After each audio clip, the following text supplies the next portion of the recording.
Рахмат, урматтуу катышуучулар, урматтуу Кыргыз мамлекетинин эгемендүүлүгүн алгандагы эң негизги мамлекеттин атрибуту болгон кыргыз туусунун авторлору.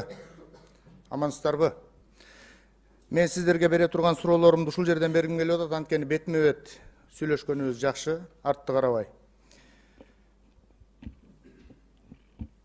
Туунун мынакей 92-жылы 3-мартта кабыл алынган да, туурабы? Ошондогу негизги түп нускасы каякта? Түп нускасын баарын жогорку кеңеште калганбы, эмеде кабыл алганда. Бүт. Андан 2 жыл эле болуп өрттөнүп жок болсо керек. Өрттөнүп? Өрттөнгөнүн көрдүңөрбү? Жок, анда бир же турса билбеймиз, ошого бергенбиз да ошону. Неге билбейсиңер? Силер автор болсоңор. Сиз автор болсоңуз, өзүңүздүн бул бир арабанын дөңгөлөгүн жасап коюп ошонун авторлугун алган жоксуңар да. Силер бүтүндөй бир мамлекеттин туусунун автору болуп туруп, ошонун түп нускасын билбейм деп отуруш бул кандай? Эми биз деген бул жөнүндө Жогорку кеңешке алар кабыл алды, бизди кириштирген жок андан кийин. Биз канча жолу кайрылдык, эч кандай Микрофон жакыныраак кармап алсаңыз. биз канчалык кайрылсак да эч кандай жооп болгон жок. Кийин музейден дагы сурашканда биз таппадык. Алар дагы ошентип айтып тапкан жокпуз деди. Кайда жоголгондорун билбейбиз. Биздин мамлекетте ушундай. Конституция боюнча маселе чыкса, жок. Конституция боюнча маселе чыкса, конституциябыз жоголуп кетет. Туу боюнча маселе чыкса, туубуз өрттөлүп кетет. Ушундай бизде. Көнүп калганбыз. Буга деле мейли. Эми экинчи нерсе. Сиздер өз колуңуздар менен көз майыңарды кетирип, баягынтен бери бул нерсенин баары ачыкталып калды. Мынакей урматтуу агайларыбыз, Бекбосун агайыбыз отурат, Жусуп агайыбыз отурат. Интервьюларыңарда ар кимиңер ар башка интервью берип атасыңар. Мынакей Бекбосун агайыбыз айтып атат, туу жанагындай болушуна мен каршымын деп каршы пикирин билдирип атат да. Мен ушул жерден бир нерсени айткым келип атат. 7 миллион элди, кыргызстандыкты дүрбөлөңгө салбай, азыр авторлордун тирүүсүнөн 3 отурасыңар, 3. Мына азырда бирөөсү жок экен, 2 отурасыңар. Тирүүлөрдөн 3 бар, туурабы? Ушул 3 эле чече турган маселе эле. 3 каршыбыз айланайын. Биздин туубуз ушул бойдон эле калсын. Өзгөртүүсүз эле турсун. Түндүгүбүз деле ошол. Желегибиз деле, байрагыбыз деле, асабабыз деле ушул бойдон калсын десе, эч ким сиздерге, эч ким, бир дагы адам сиздерге каршы пикир кылып зордомок эмес. Эми мен айтып берейин. Мына бул жерде бизде талаш болуп аткан нерсе. Могул символика деп аталат, туугандар. Бул реализм эмес. Бул символика. Туу. Мына бул жерде турган 3 чамгарак жакпай атат, Эмне үчүн 3 чамгарак жакпай атат сизге, урматтуу автор? Жусуп агай, айтыңызчы. Эмне үчүн 3 чамгарак жакпай атат сизге? Жок, 3 жакпай атат деген жокмун. Себеби 3, 4 экөө айме деле жок го. Мисалы азыр түндүктүн баардыгы 2 кылып койсо деле болот. 4төн болуп калбады азыр. 2 кылып койсо деле болот. Эми экөө бири себеби мындай да, 3, 4 болгондо түндүк чоңойгон сайын 4 болот чамгарагы. Түндүк кичирейген сайын 3 болот. Ошондой кылыңыздарчы. Башында ушуну 3-өнү кабыл алып атканда эмне болгон сөздөр болду эле? Сиздердин мурдагы унутуп калбасаңыздар, эски интервьюңуздарда өз оозуңуздар менен айткан сөзүңүздөр турат. Эмне үчүн 3 чамгарак? Биз деген башында 3'тү тандап алдык. Бунун өзүнүн немелери бар. Ар бир символдун өзүнүн түшүнүктөрү бар. Туура. Мынакей кечээ карап отуруп, ошол 17-жылдагы чыккан Кыргыз туусундагы Сабыровдун автордун бири Раматы, ошонун статьясын окуп чыктым. Азыр кичине кыскартып көчүрүп да алдым эле. Окусам эме болсо да. Бул жерде ар бир сызыгы өзүнүн маанилери бар. Туура. Мисалы үчүн деген мен 4'тү жасаганда деле каршы болгом. Бул болбойт. Бул деген классикалык эмесин тандап алышыбыз керек. Бул кыргыздын боз үйү эң негизгиси 3'төн гана болгон. Классикалык. Ал хандын боз үйү, байдын боз үйү деп бөлбөш керек. Негизин алыш керек да, чынбы? Ошон үчүн 3 бойдон калыш керек деп эле ойлоп келаткам мен. Эми билбейм кандай болорун. Сиз аябай туура айтып атасыз, Бекболсун агай. Мына эми мен дагы бир суроо берейинчи. Ушул жерде мүмкүн депутаттарга деле, ушул жерде катышуучуларга деле. Жамандыкка өлгөнгө тигилет деп боз үй жазалабы кыргыз, жазады беле? Жооп бериңизчи, урматтуу автор.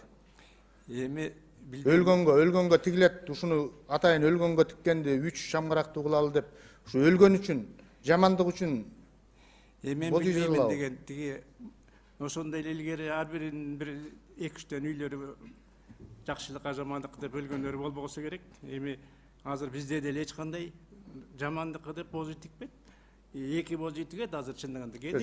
Жамандыкка деп атайын ушул боз үй жамандыктыкы дебейт да, туурабы? туурабы? Начар боз үйгө өлүк киргизбейт. Туура. Начарына көк жагылат да, тамак пышырган. Демек мынакей азыр бир баштан келе Бекболсун агай, сиз моунун 4 чамгарак болушуна автор катары каршысыз. Каршымын, дагы да каршы. Дагы да каршысыз. Жусуп агай, сизчи? Мен каршы эмесмин. 3-өө, 4-өө мындай деле андай деле айырмасы жок. Айырмасы жок эмес. Мен анда сизге айырмасын айтып коеюн. Төп келишти деп айтып Сизге экөө болсо деле боло берет экен, түшүндүк аны. Мындайда моул 3 чамгаракты билбегесеңиздер билип алыңыздар. Иптаровдун раматылык Кайран Сабыр Иптаров өлбөй кал. Өлбөй кал. Ошо киши болгондо азыр силердин оозуңарды ошто каратмак. Ал киши болгондо эмдигиче ушул тууну анализдеп, иликтеп, жиликтеп баарыңарга так даана коюп бермек. Мына бул 3 чамгарак, урматтуу туугандар, Кыргыздын боз үйүнүн түндүгү. 3 чамгарактын 3 башы эсептеп көрсөңөр 12 болот 4-өө.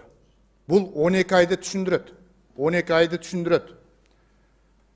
Бул жерде турган 3-өө 3 айдан 4 мезгилди түшүндүрөт туугандар. Могу 4-өө 4 мезгилди түшүндүрөт. Дагы бир 3 чамгарактын 3-өө болгону Кыргыздын уруусун байлаган ушуга. Оң канат, сол канат жана ичкиликти ушул 3-өөнө байлабады беле? Унутуп калдыкпы биз? Же маңкурт болуп баратабызбы? Мына ушул чечмелениши бул чамгарактыкы ушул. Эми урматтуу туугандар, бул 3төн каршы терши 6, жалпылап айтканда 12, бул 12 ай, 4 мезгил. Анан кыргыз дагы эзелтеден бери так сандарды ыйык деп эсептеп келишкен. 1, 3, 5, 7, 9 сандары булар ыйык сандар деп эсептелип келет, туурабы? Эми урматтуу туугандар, биз ушул чамгарак боюнча сөз кылып атабыз. Экинчи нерсе, мына бул чекесиндеги нур, күндүн нуру ийри болуп калган үчүн биздин мамлекетибиз өнүкпөй атат деп атасыңар, туурабы авторлар? Эми мен муну айтып берейин. Күндөн чачыраган 40 нур, бул 40 урууну белгилеп келет. 40 уруу кыргыз деп келет эзелтен бери. Муну биз жинди болуп калбасак, 40 уруу кыргыз экенибизди элдин баары тааныйт жана билет. Жана ошондой эле бул күн караманын жалбырагы эмес, урматтуу туугандар. Бул Умай эненин символун билдирген кыргыз оюму менен берилген. Умай эненин нурлар, бул наристенин колдоочусу болгон Умай эненин баарыбызды эне төрөгөн, эне баккан, эне өстүргөн, урматтуу туугандар. Ошол Умай эненин колдоочусу, бул наристенин колдоочусу Умай эненин эн тамгасы. Ою ошондой деп айтылып келген. Мен бала кезден, мен мектепте жүргөндө да ушинтип окуткан. Баарын ушинтип окуткан. Бүт баарыбыз ушуну билебиз да, Бекболсун агай, кандай дейсиз? Туура бул жерде ошо жана көчүрүп алган жерде дагы бар. Эгер мүмкүн болсо. Жакын айтсаңыз микрофонго жакыныраак. Мүмкүн болсо. Айтыңыз. Түндүк көчмө маданиятын, өз алдынчалыкты, ынтымак биримдикти өнүгүүсүнү, ата салтын, эне адебин өбүлөнү туюнткан символ. Түндүк өз Кыргызстандын визиттик карточкасы, ата бабадан мурасталган мөөр тамгасы, ыйык табериги.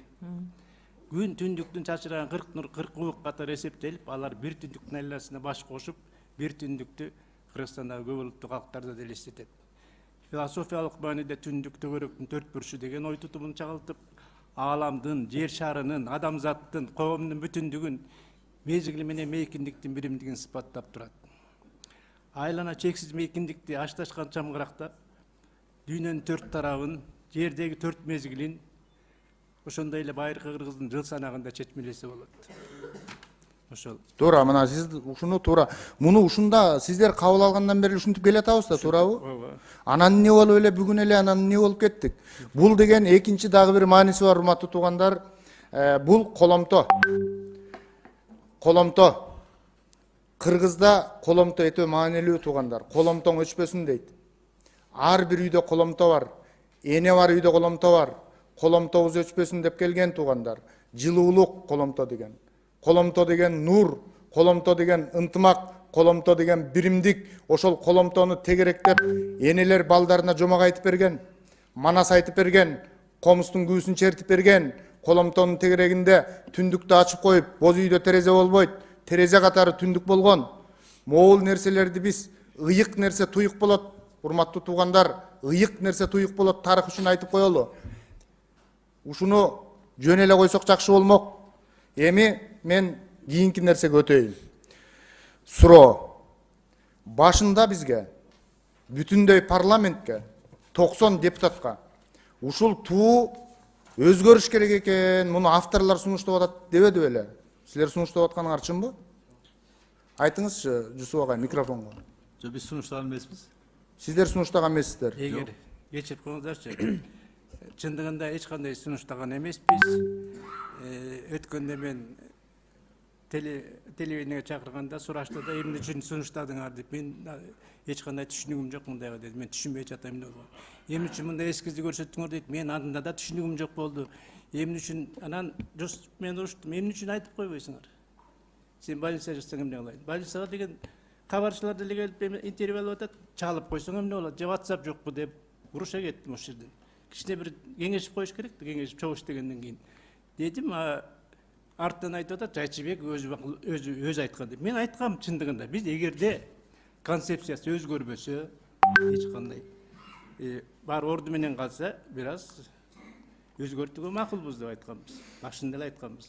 Демек, бул жерде Бекбосун агай, мына Жусуп агай экөөңөр тең авторлорсуздар. Сиздер сунуштаган эмес экениңерди айттыңар, бирок башында биз сунуштаганбыз деп айтып алгансыздар. Мынакей, Улам Бердибаев, сиз айтып бериңизчи, баягыда ооз мурдубуз кыйшайбай эле ушул авторлор сунуштады дебедик беле?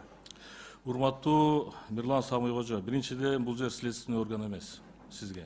Жок, мен суроо берип атам. Жок, суроо берсеңиз, тонуңузду өзгөртүп, сый менен, мамиле менен суроо бериңиз. Оорду мурдуңуз кыйшайбай деп, сиз мындай өзүңүз маданияттын өкүлүсүз. Мен сиздерди чакырам. Маданияттын өкүлү болгондон кийин, концепциядан чыкпай, туу боюнча сүйлөшкүлө. сый мамиле кылышыңызды мен талап кылам. Бул бир. Экинчиси. Улам Бердибаев, мен сизге айтып коеюн анда, мындай менин үнүмдү, менин сүйлөөмдү, токтоп туруңуз. Эми сизди уктук. Жок, сизди уктук. Мени да чектей албайсыз. Мени да чектей албайсыз. Мени дагы чектей албайсыз. Жок, дикцияңыз болсо сиз сый мамиле кылыңыз. Жок, сиз сөкпөйт, сиз тонуңузду өзгөртүңүз. Мирлан Самый кожо. Эки авторду отыргузуп алып, эми акыры бул следственный комитет эмес го. Бул жер эми палата. Мирлан Самый кожо. Сиз автор катары анча-мынча сын пикирлерди туура кабыл алабыз. Чичалабайлы. Бирок сиз просто ооз мурдуңуз кыйшайбай деп, мындай сөзүңүздү этияттап сүйлөңүз.